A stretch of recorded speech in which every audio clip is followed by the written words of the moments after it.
Welcome back to the channel, everybody. Thank you so much for joining me and allowing me to continue to be your daily advocate. If you're new here or you're not subscribed for any reason, please do me a huge favor and hit the subscribe button. Thank you to all of you who have been watching and following me for so long. It truly means a lot, and I'm glad that I can be this person. Attorney John Deaton has called out a United States senator, frankly, for harming individual investors, because that's the end result of what this senator is saying. The correct path forward is as it pertains specifically to crypto and regulation about crypto. Also, Attorney John Deaton says, hey, we may be seeing some very important rulings coming down imminently before the end of this month, including the ruling on whether or not Ripple may argue its fair notice defense in court, which is of crucial importance. If Ripple is allowed to proceed with its fair notice defense, the SEC, I think, is going to be tremendously fearful because there's so much at stake. If Ripple's allowed to argue that, and if they win, it's going to set precedent that would take away tremendous power from the SEC, as I've been discussing for some time now. So it's interesting to see that we may get word on that very, very soon. I'll share with you the specifics on what John Deaton had to say on that. And then also at the tail end of this video, I've just got something quick to say about some nonsense having to do with Bitcoin and proof-of-work mining. Because there's a claim by Bitcoin maximalists that Bitcoin, being an energy hog, is actually good for the environment ultimately, and coming up with new technology. And I just want to tear apart that argument just very quickly. It doesn't take much to tear it to shreds, and then I'll be on my merry little way here. But before going any further, I do want to be clear, I do not have a financial background of any kind. I am not offering financial advice, and you definitely should not buy or sell anything because of anything that I say or write. I'm just an enthusiast who enjoys making YouTube videos about crypto-related topics, but just as a hobby and just for fun, damn it. So here's the offending tweet from United States Senator Elizabeth Warren. And look, and I swear to you, I'm not a fan of her regardless, but I don't care if the individual being discussed is on the left or the right politically. It does not matter to me. If they are proposing a path forward that harms crypto and crypto investors, they're going to get called out. I've called out people on the left and the right for those, because it's not about the individual. I'm not attacking the individual. I'm challenging the ideas, and the ideas that Elizabeth Warren has on crypto are horrible and toxic. So here's what she tweeted out. I've been ringing the alarm bell on crypto, from consumer protection to the environment to national security, especially since Russian elites can use digital assets to undermine sanctions. The President of the United States is right to spotlight crypto's risks, and we need strong rules before it's too late. And so I've already ripped this argument to shreds so many times, not just from her, just from so many people. This idea that crypto, this is the place to go. This is the shadowy place where the bad people go to engage in nefarious activities. You know, that's the same argument that people had for the internet. You know, there were people, I kid you not, in the mid-90s that wanted to shut down the internet. There are some people that wanted you to have an actual license to like, get on the World Wide Web, to get on the internet. You had to be approved by the government, because the proliferation of all of this knowledge, essentially you could put the sum of all human knowledge right there, accessible to the fingertips of any human. That was dangerous, right? Very, very dangerous. Well, level heads prevailed, and that's not what happened, thankfully, here. But the truth is that these activities, they're on public blockchains, almost all of them. Most blockchains are public. And so when you're talking about the cryptocurrencies native to those blockchains moving around, you can track all of it. You know, and we've shown that data proves a fraction, a tiny fraction of a percent of all activity having to do with Bitcoin and crypto, a tiny fraction of a percent is actually used for illegal purposes. And those people that are engaging in these nefarious activities, like, they get caught. They're idiots. People are figuring out over time, hey, if we're going to be idiot criminals, let's not do it here, because you're more likely to get caught. You'd be better off using paper money, frankly. You really would. So this is all completely disingenuous and garbage, and there's a reason that John Deaton tore this down. And so he retweeted that and wrote, I've heard and seen it all. You, Senator, do not stand for the individual investor. You stand for and behind the incumbent financial system. No friend to the individual investor. Golf clap for Mr. Deaton. He's absolutely hitting the nail on the head, and it deserves to be highlighted. And then I retweeted what John wrote there, and I said, the senator's positions require a complete denial of fundamental facts surrounding the very nature of cryptocurrencies. It's hard to believe her position is merely due to a lack of knowledge. She's intensely fighting against this asset class harming investors. Yeah, so you've got to ask what the motive is at this point. I don't think that she is unaware of this information. It's been crammed down her throat by all sorts of people in crypto at this point. She's pretending that data doesn't exist. She just seems to not care. On to the next topic, which is a little bit more fun. Imminent ruling on fair notice defense? Yes, please, I'll take two. Here's the headline from you today. XRP lawsuit. Ripple's upcoming court decisions might be revealed as soon as end of March, says John DEATON. According to crypto law founder John DEATON, Ripple's expected court ruling might come down as soon as the end of March. The reason, he explains, is twice per year, federal judges submit a list to Congress of motions pending for 6 months or longer. The next list is due March 31st. If Judge Torres doesn't issue a ruling on the pending motions, she must report those motions for inclusion on the 6-month list. And so what's this all about? I had not heard about this, and he was first talking about this on the Thinking Crypto YouTube channel when he was interviewed by the host Tony. And I checked that out, and it was interesting because I had no idea this existed. Believe it or not, the reason that this is a requirement is because of President Joe Biden, who was then a senator, actually.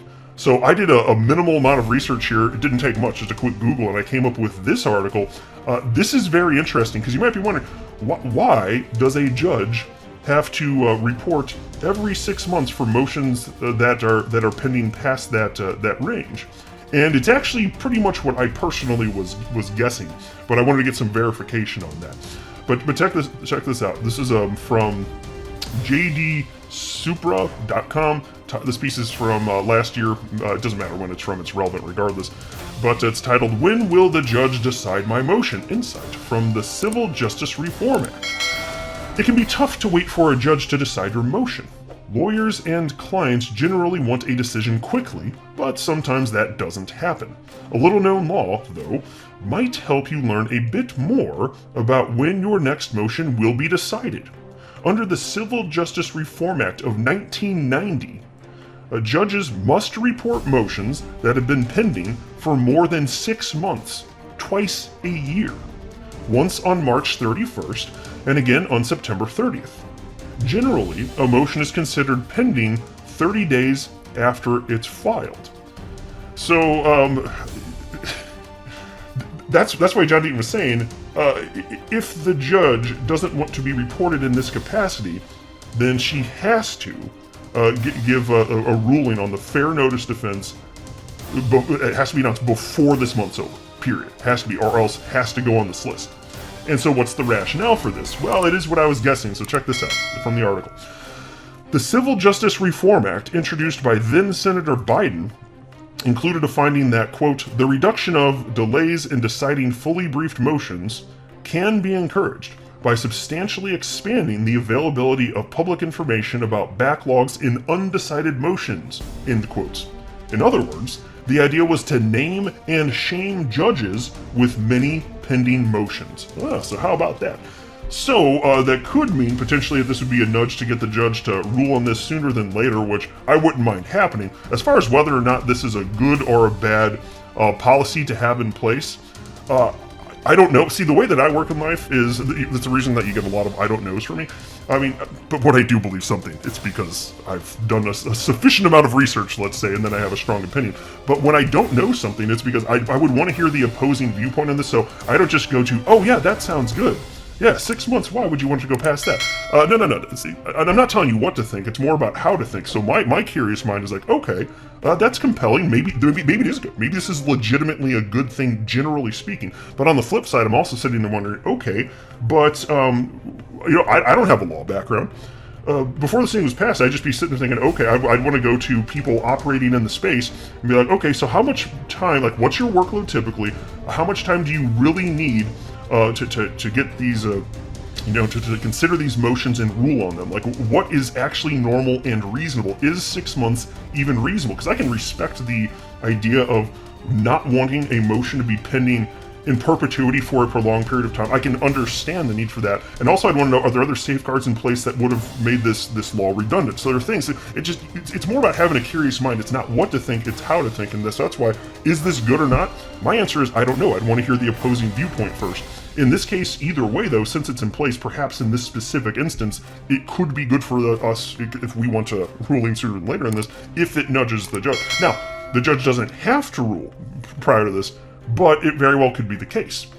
So attorney John DEATON was asked, okay, what are the rulings that need to be decided here? And John wrote the following.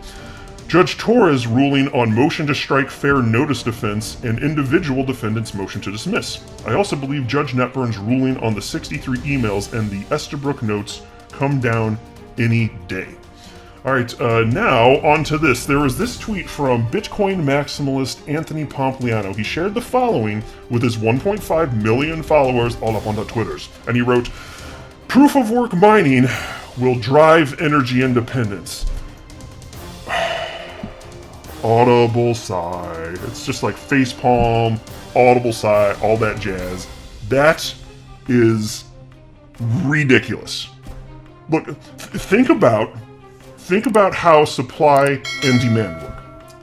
If there is a lot of demand for something that doesn't exist, then increasing the demand and desire for something that doesn't exist is not going to make it magically exist. In the case of clean, efficient, renewable energy, it's not as if people the world over aren't working on that. Of course they are. To think that Bitcoin will be the catalyst for us entering some sort of energy utopia is the height of absurdity. And frankly, like, I'm not, look, Bitcoin is an energy hog compared to like XRP, for example. Undeniably true. In fact, XRP Ledger consumes so little energy, it's basically energy neutral. It's about there. It's almost nothing, right? But even with how much energy Bitcoin consumes, I don't have the numbers off the top of my head, but I'll cede this point, and it's fair to point this out. It's just data. I don't remember the number, but you can look it up yourself. The amount of energy that Bitcoin takes compared to everything else on the planet is almost nothing. So in terms of the harm it's causing, negligible at best. The harm that Bitcoin is actually causing, and that's if you buy into the whole, as far as the climate change argument. I'm not going to know it's a political thing. I'm not saying yay or nay on that. I'm just saying, if you believe, even if you believe it. Okay, so, but if you do, you got to think, this is just a tiny, infinitesimally small piece of the overall energy pie of the planet. Incredibly small. Now, huge compared to XRP and other cryptos. Yeah, sure. But incredibly small. And I don't know if most people realize that, which is why when I see Bitcoin getting attacked, I'm like, not that I'm defending Bitcoin, but can we just throw out some numbers there? Like, in the scheme of things, like, if this was the best we could have technologically, I'm like, okay. If it would take this to have crypto exist, I'd be like, okay. Now, again, clearly there are more efficiencies. But I'm just saying here, given how small this is compared to the rest of it, like, that little bit of energy consumption, Anthony Pompliano believes that's what's going to spur this sort of energy utopia. You know, energy independence, that's what's going to, all the renewable stuff that everybody would love to have happen, that's going to do it. It's the tiniest little piece of the pie in terms of energy consumption globally, but that's going to be the catalyst. Do you understand how many people are working on this damn problem right now? And so I see this, I'm just like, okay, this is a disingenuous argument. And when I see stuff like this, it makes me question the degree to which people are being intellectually honest, because I value intellectual honesty above almost anything else. I really do. When it comes to my relationships with humans, I don't need people to be right all the damn time. I mean, yeah, if you're a clumsy idiot and you're saying a bunch of untrue stuff, even if you have good intentions, at some point I'll be like, yeah, okay. But if you're operating in good faith and just being intellectually honest, you get my respect. That's just how it works. That's how it works in life. But then I see an argument like this, and I'm like, my gosh, you're just defending Bitcoin for the sake of defending Bitcoin. This is disingenuous, and I'm calling it out. And so I tweeted in response, and I wrote, so enjoy your day, everybody. I'm always here for you. Leave any comments or questions below, and be sure to subscribe. But thanks, everybody. I really appreciate you. Enjoy your day, and I always have your back. So thanks so much, everybody.